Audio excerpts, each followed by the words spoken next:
Hi everybody, my name is Jackson Hewitt. I'm Head of Content at Auctions Plus, and we're having a great conversation today with Cattle Australia. It's talking about changing the narrative around the emissions pathway by splitting apart the idea of emissions as one big catch-all problem. And really there's two issues we want to cover today, both methane emissions and how they are different in nature, and how grazing land can be a tool for sequestering carbon. Now that's important because of course it's something the industry is grappling with, and there are potential opportunities but also restrictions that might come onto the industry as a result of how these two things are seen. So our excellent couple of panellists we have today, Adam Coffey, the Deputy Chair of Cattle Australia, and Clayton McConnel, who's a Senior Associate at Clayton Utes and CA representative on the Regional Consultative Committee. Adam, first of all, congratulations on the Red Meat Achiever Award. Must be very exciting. Tell us a bit about yourself first. Sure, thanks Jackson. So yeah, name's Adam Coffey. I'm a cattle producer first and foremost. Didn't come from agriculture originally. My wife and I had a very long, lumpy road into ag. Spent a lot of time, grew up in Tassie, spent a lot of time in the north of the country, probably 10 or 12 years across the Kimberley and NT, ultimately managing corporate-owned stations. Again, long story short, bought and traded and bred a few cattle up north, which gave us a slice of, equity that we could then come and purchase a property down here. So we have a property, 2,500 hectares, a couple of hours south of Rockhampton, and that's essentially who I am. I've fallen into advocacy on behalf of industry. Again, not really in an intentional manner, but I think that we broadly as producers do a very, very good job around the areas around environmental sustainability, for which I'm pretty passionate about. So I think we can just do a lot better job of getting that out to greater society. So that's why I'm involved in that side of the equation. Thank you. Caitlin McConnell, and I identify first and foremost as a farmer, sixth generation cattle producer from southeast Queensland. And I grew up, I was told not to be a farmer, so went off and did a law degree and have been practicing law ever since, and doing everything I can to elbow my way back to the farm and into the industry. And certainly my passion for advocacy and the very topic that we're discussing today comes from my legal background, and really wanting to utilise my legal skills to benefit the agriculture industry and sector in what we're seeing, and being able to do that as a producer but as a lawyer with the sustainability group and RCC with Cattle Australia is fantastic. I also wear a few other hats, as many of us do in the sector. Chair of the Future Farmers Network, which is a national not-for-profit supporting youth in agriculture, and a few other corporate bodies as well, looking at agribusiness across the country. So just like a lot of us, doing our bit for advocacy and for the industry. Great. Excellent. Thank you both for that intro. So, Adam, let's sort of set the scene, I guess. The Australian Beef Sustainability Framework was released this week at Beef, showing a 78% reduction in emissions since 2005, and a few other things in there as well. But what's the sort of official, Cattle Australia response to that? Yeah, so the ABSF update was obviously released. That's an annual event.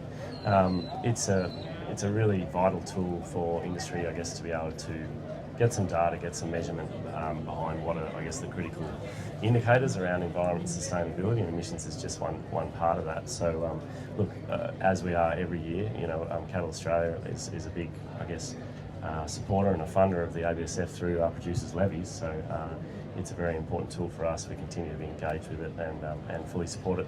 A lot of the indicators, they come and go a little bit. They're refined as time goes on in terms of the actual data that we can put around them, how much producer input we get to make sure they are accurate indicators, and we are getting accurate sort of reflection of what's going on in the industry. So it's a fantastic tool, fully supportive of it. Happy to talk more about, the emissions piece and the updated annual emissions data that came out last week as we go on, if you like. But Yeah, do that, because obviously it was woody vegetation was a big part of the emissions profile, but the report suggests that there's still plenty of hard work to be done in terms of the methane side of things. So how hard will that be? Sure, and this is the crux of our conversation this afternoon. There was another marked increase in our sequestration against our emissions, so 78% reduction in emissions from a 2005 baseline, which is a great story for industry.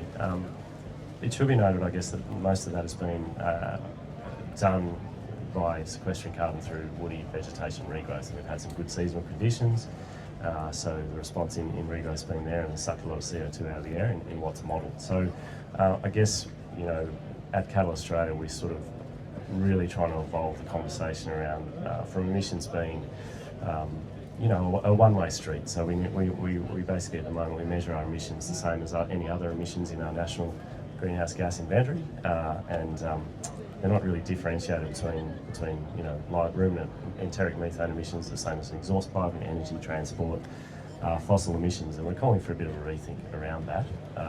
So when we stack, I guess, and we can talk about metrics, we can get very complicated very quickly, but when we sort of pull back from all that, we say, well, there's a much bigger story to tell here, and for industry to rely on our continued sequestration or mitigation potential to be solely reliant on woody vegetation or maybe soil carbon sequestration modelling, we're essentially missing a big piece of that puzzle in terms of how we recapture methane emissions through the act of growing grass. And in Australia, in our extensive grazing environments, that's a very, very important piece of the puzzle we're missing. So happy to chat about that further. Yeah, and I want to come back to that really soon. But I guess, Caitlin, in terms of setting the scene from a regulatory standpoint, of course, there's that good work which has been done, which is great. But from a legal and governance standpoint, it's not going to go away, the pressure that producers are feeling. So just give us a sense of some of the regulatory investment pressures that are coming down the pipeline. Yes, so we're obviously very, as producers, privy to, I coined the term buzzwords that are coming down the pipeline, and certainly pressures associated with making sure that we're baselining our carbon and acting sustainably in relation to agricultural land use. One of the things that certainly as a lawyer is always asking why. And I think that's a very crucial part of this conversation, and certainly why the regulatory pressures are coming down the line. The reality is the way in which these discussions have started to be had with producers has been in the context of predominantly financial institutions looking for disclosures in relation to sustainable land use, and that is also then filtering through into the insurance industry. So actually producers having to recognise and quantify what they are doing. Where one of the disconnects is, I guess, is the pressures that we are feeling as producers is those pressures, I guess, from third parties. So banks, insurance, but then also the potential investment opportunities that we're seeing. A lot of investment in renewable energies or extraordinary land prices now, as we've got investors coming in to look at opportunities for agricultural land for carbon credits and other opportunities. And what we're sort of seeing the missing link is all these discussions have been coined in the terms of diversification opportunities for primary producers, whereas there is also inherent legal obligations for decision making on primary producers individually.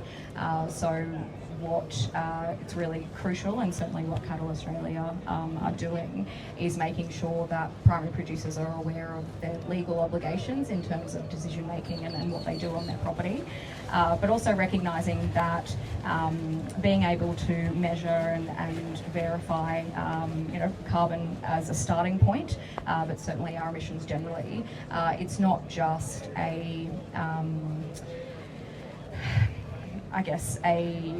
no longer a social license, or it's a let's do it for the greater good. It's actually now very much a legal requirement that we do need to do.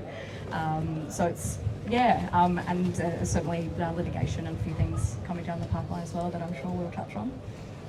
And in those conversations, though, how prepared are producers for this? How prepared is the supply chain for this? Down the road there is Ruminati. They've baselined 1,000 customers. That's not a big number given 50,000 farms in Australia, so, or get thereabouts. So, how prepared is the industry? As Ruminati, one of the producers that they have baselined, it's a great start. So certainly from independent third parties and supply chains are more prepared than primary producers themselves, and that is as a direct result of the very business models that they have and the opportunities that have come about by the requirement to reduce greenhouse gas emissions.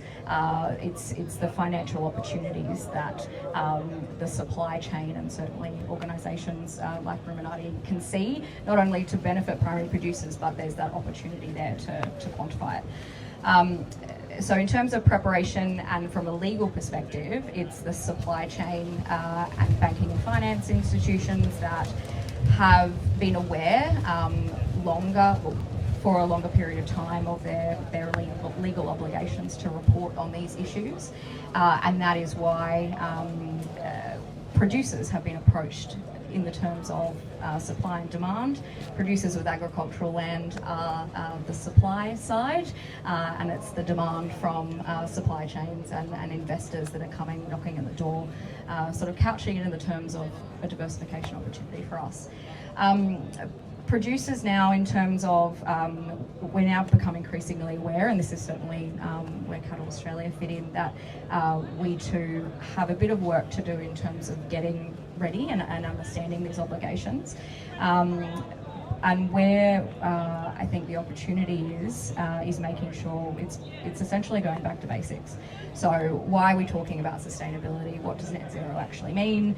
Net zero versus regenerative agriculture and that sort of thing. So it's looking at what that means and the why behind all of these conversations are happening, all of these opportunities are happening, and recognising that there are legal obligations, and it's no longer an either or. It's mandatory. And Adam, you've been working on your property, doing a lot of great work there. So just tell us about, given all these buzzwords, regenerative and natural capital and, all that sort of stuff, but you've been doing lots of great work building your property up. Just explain what you've been doing and how that's been going. Sure, and we had this conversation yesterday, and I'm very interested in thinking about the why, because that dictates the how and then the what. But I guess, we my wife and I approach it pretty simply in that we've got to have productivity, we've got to be profitable, and any producer has to be profitable before they can consider, a lot of the things around, being good ecological outcomes, good environmental management. So, look, on farm we've, inherited a pretty ordinary asset. We had a rundown timber plantation, which we effectively had to clear all that timber. So that was an interesting start. But we've done a lot of paddock subdivision. We reticulate a lot of water around. Really simple. A lot of people manage their properties in a pretty similar sort of manner, but we run a time-controlled grazing enterprise. We essentially run, one mob of cattle around, high intensity of grazing, long periods of rest, timed according to season. And the whole idea, I guess, is to get more organic matter back into the soil, to activate our plants so they're growing more actively throughout the year. And we want to infiltrate moisture. We want to get organic matter in, as I said, which will hopefully build soil organic carbon. But we approach these things, like I said, from the view of in the lens of productivity. And we do have a soil carbon project registered under the ERF. It's been running for nearly 3 years now. Will we boost soil organic carbon levels? Will we generate ACCUs? What will we do with the ACCUs? I don't really care. I don't not care, but it's not the focus of our business. But we figure, we talk about data, we talk about measurement. What better way to measure that than under an ERF project with its fairly stringent audit requirements. We've got a bit of cool stuff going on lately with some alley planting. It's a project with DAF where they're talking about it's about future agroforestry, future timber production, and how we integrate that better with grazing enterprises. So we've got some spotty garden alley planting to heap of metrics around it. Biomass in the timber carbon, soil carbon, biomass in the pasture, some biodiversity measurements, and then there's also a native thinning part of that project. So all about tree grass balance. It's nothing new. People have been doing it for a long time. I think we're getting projects like this get a lot better metrics around it, so we can essentially use that data to A, decide whether it's a good move or not, but then B, display the credentials that we're hopefully heading in the right way. And do you feel like there's a lot more that can be done with your property, or is it an always changing, always investable kind of sort of way of thinking about it, or kind of do you hit a limit at some point? I think productivity-wise, you hit a limit, and then you probably, with the evolution of technology and innovation, we kind of find new things.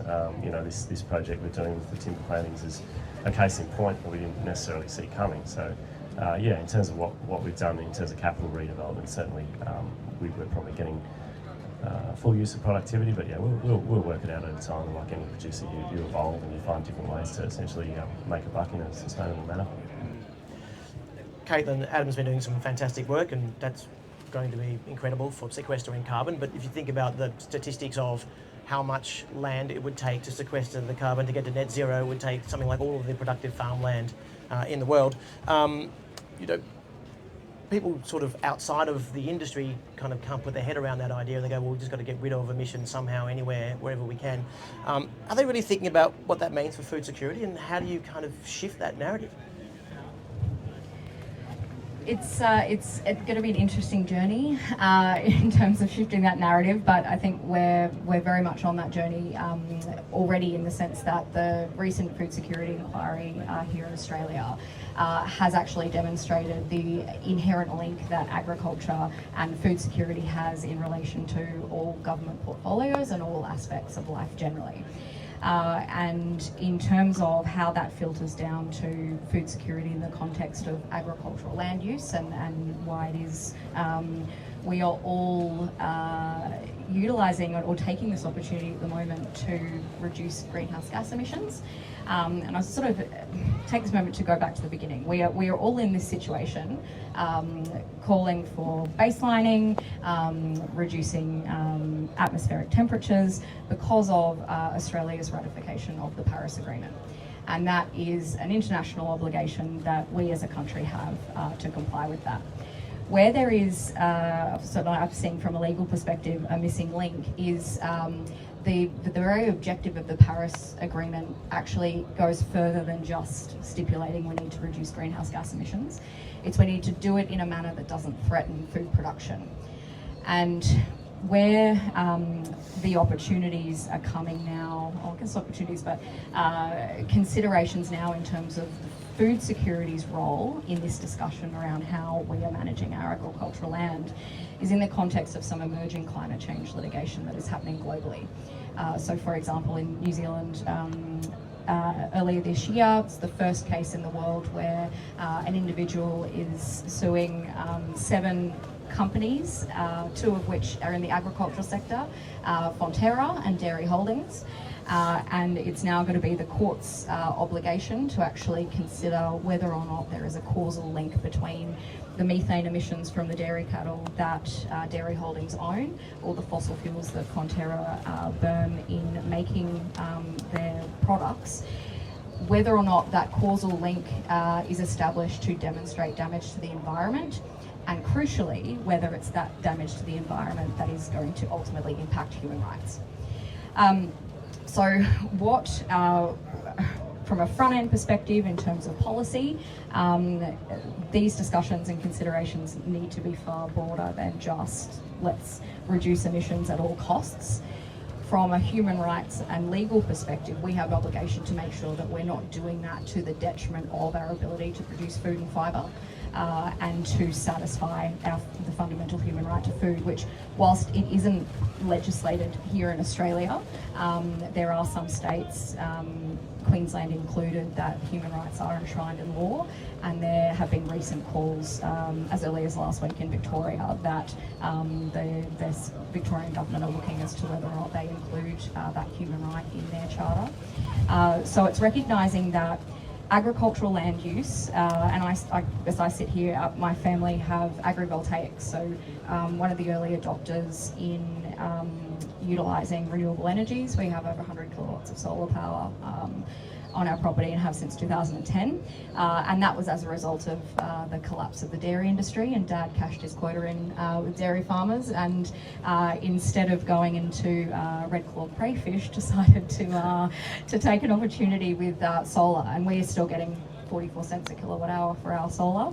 But what Dad made a point of doing is, first and foremost, he's a farmer, and recognising that he wanted to use the least amount of our land in order to put the panels in, and as a result he worked with the engineers to make sure that our livestock could, so our beef cattle could graze under our trackers, and they do and can very happily and have for quite a number of years. So it's, again, when we're looking at these obligations that are coming down the pipeline and what's in the best interest of agricultural land use, really our considerations as producers is not in the context of what is the best and highest purpose in what's going to make us the most money. But ultimately we need to make money, we are a business. But from a decision-making perspective, either government or individuals and investors, it's making sure that, yes, profitability, but what is in the best interest of the environment and reducing those greenhouse gas emissions, and the contribution, the significant contribution that livestock production and sustainable agriculture has in sequestering carbon and also supporting the environment. Secondly, making sure we're not neglecting our obligation to produce food and fibre because of the inherent link that that has to national security as well. And I want to sort of get it quite clear about that point you made, though, about climate litigation. You know, these companies being sued by whether they're activists or individuals or whatever. And if they're suing you under the emissions that will eventually affect my lifestyle down the track, but that reduces food production, if you can work on changing the legislation around food security, if you went to court and there was a precedent around food security, that changes the legal argument, for instance, in terms of your defence against a activist litigation. Is that right? To an extent, yes. And I guess it depends in what context we're looking at it. So if we're looking at from a primary producer, at this point in time, it will be rare that a primary producer will be facing climate litigation in respect of the decisions that are being made and their ability to produce food and fibre. The statutory position at the moment, and in terms of where that defence would be possible, thinking of Fonterra and dairy holdings in New Zealand, is in the context of in circumstances where the very cases that are coming forward are saying that these emissions need to be stopped immediately because of the impact on the environment. Courts and judges have a responsibility to look at expert evidence and make sure that all the information before them they take into consideration.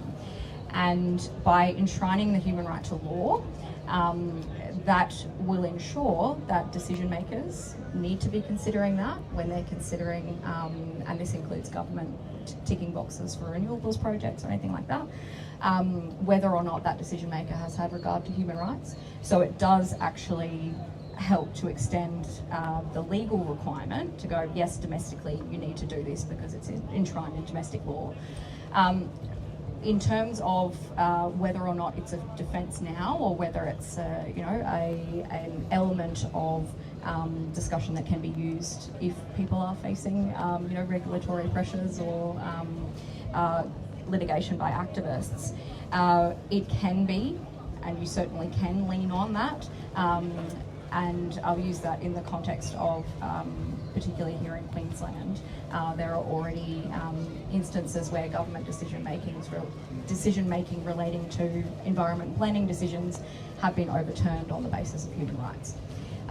So enshrining it will be helpful, but recognising that nonetheless, we still have that international obligation, and it is able to be drawn upon, and already is, means that it is not so much a defence, but carries weight in terms of the conversation.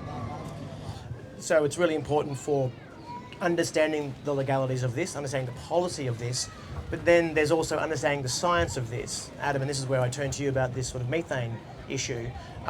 Talk to me about Cattle Australia's stance on how methane should be treated. Well, I guess I'm a pretty simple fella, and I look at what we do in our landscapes, and personally, I think I've started questioning, I guess, our approach around this, probably in the early days of industry movement around CN30 and what we were looking at. And when I look at our landscape and again the cyclical nature of what we do, you've got to remember that what we're actually measuring here is when we put it. CSIRO put a cow in a glass box, and this is what FAO did way back when they decided how to quantify, enteric methane emissions from livestock. Put a cow in a glass box, and you've got to offset or mitigate everything that comes from it. Now we know in a natural environment that's not quite how it works, and so there are a lot of, I guess there are ramifications for, or put it this way, it sets an unachievable expectation, and certainly is the risk of unachievable targets set around the quantity of what those emissions are. So, at a federal level at Cattle Australia, I suppose we've gone down the track of, what's out there, how do we, we're asking for a fairer playing field. So how do we, make sure that our approach and the policy we develop around this is scientifically based? As I said, you don't have to go too far, and you'll find modern climate science really does support a rethink. We've got a discussion around a lot of alternate greenhouse gas metrics, which, as I said, get very complicated. But certainly we've looked at metrics that scientifically there's agreement around the fact that we need to separate methane from carbon dioxide. So methane and other short-lived climate pollutants, at the moment they're all lumped in together and they're measured. Everything's brought back to a CO2 equivalency. So we all know, methane has a higher atmospheric warming impact, and it's measured at a unit of say 28 CO2 equivalents. I think there's a slight discount for biogenic sources, back to 27, one unit. So no big deal. In that process, we are getting penalised, and we hosted Miles Allen from Oxford University last year, who's was behind some of the original metric development, has since come back and said, hey guys, we've got a bit of a problem here. And he's sort of saying, that we're getting penalised in terms of the warming effect of our emissions by over penalised to sort of 300 to 400%. So there's a real problem for our sector. And it's interesting that this is not me telling you this, is scientists like Miles, there are plenty of experts in their field who say, we don't really care what you guys do, but we suggest that you have a bit of a problem here and you're getting the raw end of the stick.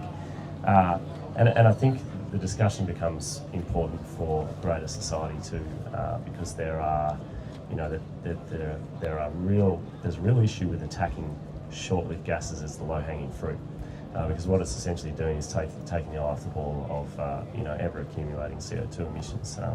So going back to when we hosted Miles in Australia, I guess the one key message that he left me with was, when we spoke about the Paris Agreement, it was a temperature target.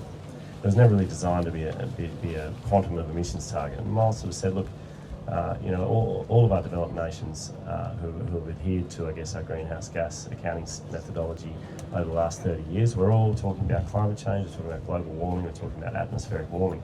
Not one of us is actually correctly measuring the warming effect of our emissions in the atmosphere. And that one's really struck with me, it sat with me. So that's again where this is important for greater society, not just us. So what do you say to the folks who say, well, you're trying to have your cake and eat it too? At the one hand, you're saying we've reduced emissions by 78% through vegetation. On the other hand, we don't really want to be measured on methane. How do you get that argument out and into policymakers and into the wider community? Yeah, it's interesting that, in the time that we've been discussing this at a federal level, the first response, I guess, from maybe some of our detractors is, oh, well, you're just trying to get out of it. You're trying to get out of doing your bit. And we've been very, very clear that, we are very supportive to continue and support the progressive nature of our emissions sequestration and mitigation. There's no question there. But we've got to recognise at a federal level that agriculture and the lands in which we operate in have a massive ability to sequester carbon. No one else can do that. You can't dig coal up out of the ground and then put it back in.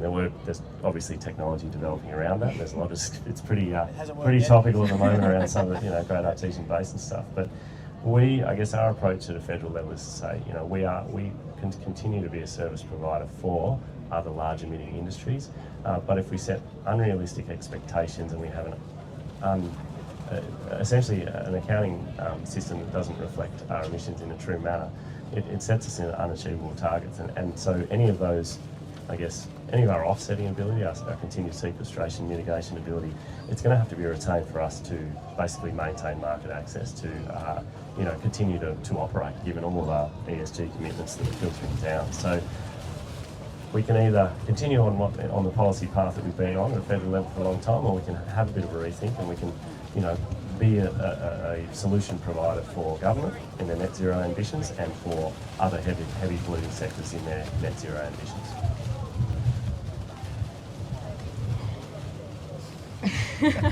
Jumped it on you. I'll throw you a question, Yeah. We'll make it easy, From a policy standpoint, you've got to effectively write legislation to kind of get this in. I mean, what will that take, Caitlin?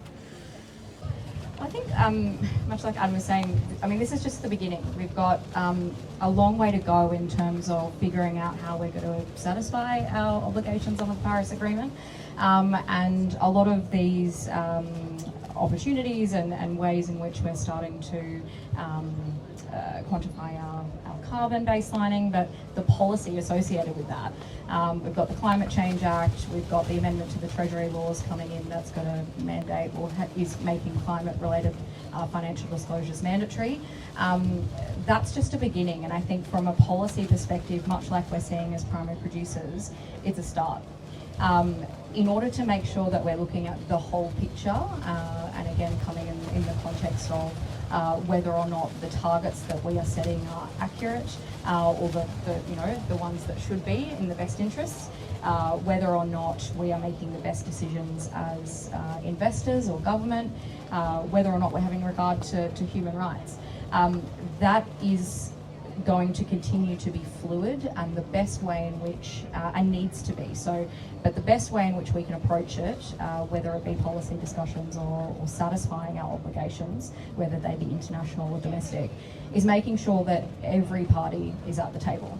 So it's, and we're all on a journey, but let's actually go on it together and learn together. And there are going to be times where, we've made a start, and it's because we've made a start that we recognise, hang on, this might not actually be, the best approach. There may have been more developments in technology, developments in legal reasoning and evidence and cases before the court, making sure that we've got to start somewhere, and we've made that start, and we're one of the first in the world to do that. So let's make sure we're doing it in and for the best interests of all industry sectors. And to do that, we need to do that collaboratively and ask the why, ask the how, and continue to do it together. So all of these changes require people power and pressure that goes on governments and spreads the message. So there's sort of a double-headed question for both of you. One, how can producers have their voice heard? So I'll ask both of you for your view on that. And then individually, what should producers be thinking about this process, and how should they get themselves prepared either for the debate or for what's coming down the pipe? Well, I'm going to do the sell here, I suppose, and Cattle Australia is a new body. It's a new peak body for all levy payers, regardless of whether you're a member or not. But we need people to get behind us. I mean, we are, we have a board of levy paying producers. We have a passionate executive, and we're, whether it's the discussion around emissions, whether it's the discussion around land management with the looming sort of EU deforestation regulations, there are some massive threats out there for us at the moment, but there are also equal and opposite opportunities. So, it's as simple as that. I think, get involved, throw your support behind what we're trying to achieve at a national level, because it's really, really important to the future viability of your businesses.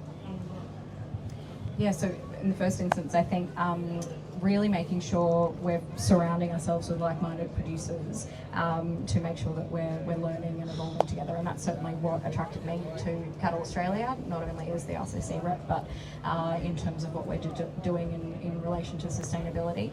I think it's really important, and that's what I'm excited by. I mean, growing up being told not to be a farmer, had a bit of, well, I still have oppositional defiant disorder, so I've done everything to get back to the farm. And why have my contemporaries and me being told not to go and be a farmer when the one fundamental need that we all have and the one fundamental human right is to that of food. And what excites me approaching that as a producer, but particularly as a lawyer, is recognising that for the first time, in my living memory, and I haven't been around too long, but this is a complex topic, but for the first time, the three major global issues that we are seeing and government are needing to take action on, climate change, food security, and achieving net zero, we can't have that discussion and we can't achieve that without the agriculture sector. And significantly, the science behind it is telling us we can't do that without cattle producers and livestock. So to me, the excitement is that for the first time, there's a unique opportunity for us as producers to band together and go, you need us for more than just food. So let's make sure that we are, again, learning together, but at the table together. And I think that's what's really exciting. And yeah, as I said, why I've been drawn to Cattle Australia, because it's an open table, and we're all in it for the same reasons. Yeah, so just to I guess add to exactly what we're doing, we're making a bit of noise today, obviously, and this is part of I guess our tactics around emissions. We've got some policy supporting a new emissions pathway coming out, and essentially we're going to run a roundtable in July, a whole supply chain roundtable where we have questions, right? We don't have the answers. We know what we want to do, but it is based around the fact that we keep hearing that we're a hard-to-abate sector. We even are guilty of using that language ourselves. We're not a hard-to-abate sector, we're a hard-to-quantify sector. So that's got a lot of question marks in it, but we're going to instigate a process, national process, to really get everyone in the room, have a think about this, work out where we're headed, what are the ramifications, and we're pretty excited about the opportunity that holds, so stay tuned. Fantastic. I wish you all the best. Please thank Adam and Caitlin.